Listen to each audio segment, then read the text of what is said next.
You have been the light of the day. You are truly- such a gift. You brought such light into the room. Thank you very much We for appreciate coming you. into this room today. Oh, for God's sakes, grow up.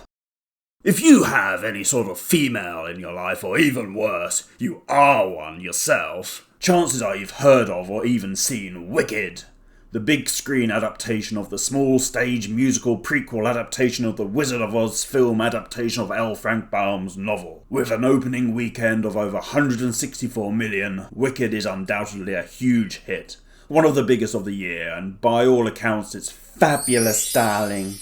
I've not seen the film, but the word on the street is that both Ariana Grande and Cynthia Erivo give stellar performances in their roles as Belinda and Alfalfa. But fear not, for this isn't a commentary on their actual acting prowess, but more an observation on the circus that exists outside the film, on the little slice of Hollywood culture that has presented itself to us. Running through the usual mind-numbing promotional tours that Legacy Media insists upon, Grande and Elmo Erivo have been giving some flamboyant performances. Now, I don't want to get too personal because I'm sure, like every other Hollywood star, they're wonderful and completely down-to-earth and genuine people. I'm being called on in my life to love people. Oh, wow! Wow! But on the other hand, if someone puts themselves out there, then I feel that they're fair game. Erivo turns up to these interviews wearing what can only be described as Freddy Krueger's glove.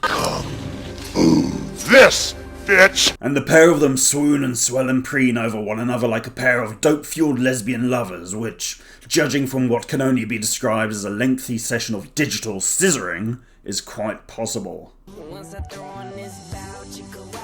Do you want to be the man or the woman? This is what Hollywood is now. These are not real people. By which I mean, if the clocks stop and the lights go out, they would be the first ones of the human race to die off. If nothing else, of starvation, because it looks like they've wandered off the set of Schindler's List. Grande, I am a little more sympathetic towards. Though it does not bear on her work, after the 2017 bombing off her concert in Manchester, she returned and hosted a benefit gig to raise money for the victims and the families of the tragedy. And I genuinely respect her for that. She probably did a lot of good. Erivo, however, seems to be more of a sensitive soul.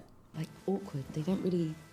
They're still figuring it out. When a fan, and I stress this, a fan of Wicked made a fan art poster of the then upcoming Wicked movie, aligning the film's promotional pictures with those of the stage play, Erivo kicked off and on social media said of it, quote, "This is the wildest, most offensive thing I have ever seen, equal to that awful AI of us fighting, equal to people posing the question, is your money green? None of this is funny. None of it is cute. It degrades me. It degrades us. The original poster is an illustration. I am a real-life human being who chose to look right down the barrel of the camera to you, the viewer, because without words we communicate with our eyes. Our poster is an homage, not an imitation. To edit my face and hide my eyes is to erase me, and that is just deeply hurtful."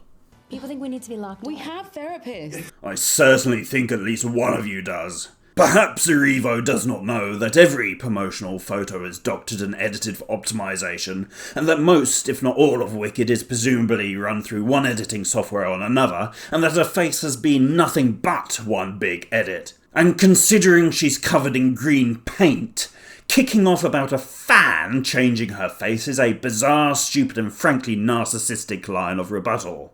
I think people often assume that I'm, like, strong. No. I think people assume that my feelings aren't at the surface. No. But every time I took the makeup off, I, like, loved who I was even more. Oh, kill me now. Oh my god, her hand has become a facehugger. Popular, you're gonna be popular.